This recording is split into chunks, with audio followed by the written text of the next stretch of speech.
Migrants who have smuggled themselves into Britain are being ferried around the country in taxis costing the taxpayer millions of pounds, the Mail on Sunday can reveal. Asylum seekers are also being chauffeur-driven from airports to hotels and accommodation centres, or taxied to detention centres and even interviews with Home Office staff. Some individual journeys have cost hundreds of pounds. Clearsprings Ready Homes, a private company awarded a £1.1 billion Home Office contract over 10 years to house migrants in the south of England and Wales, has paid one cab firm called Evo Taxis almost £2 million in just 2 years.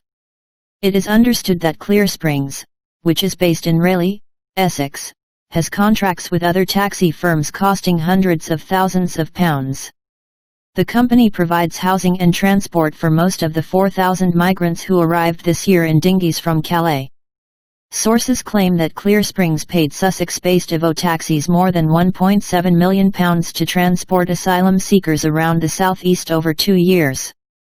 In September last year, Clearsprings paid Evo £134,000 for taxis alone, and a further £114,000 the following month. The journeys included ferrying newly arrived asylum seekers from Gatwick Airport to hotels in Sussex and Kent, and picking up migrants who had been intercepted in the Channel by Border Force patrols and landed at Dover. Last month, taxis belonging to Evo and its sister company Gatwick Cars were seen dropping dozens of asylum seekers off at Napier Barracks in Folkestone, Kent, which has been converted into an emergency migrant hostel and is run by Clearsprings.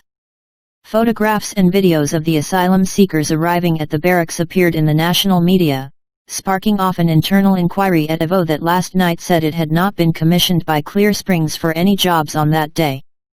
Sources at the cab firm said that a former employee now working for another taxi company appeared to have hired drivers from Evo and Gatwick Cars to make the journeys in question.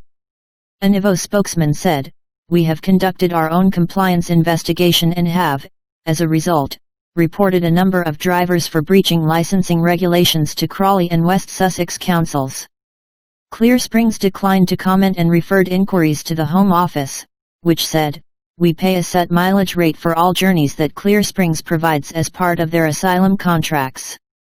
Any additional costs, including those to comply with COVID-19 regulations, are paid for by Clearsprings, not the Home Office."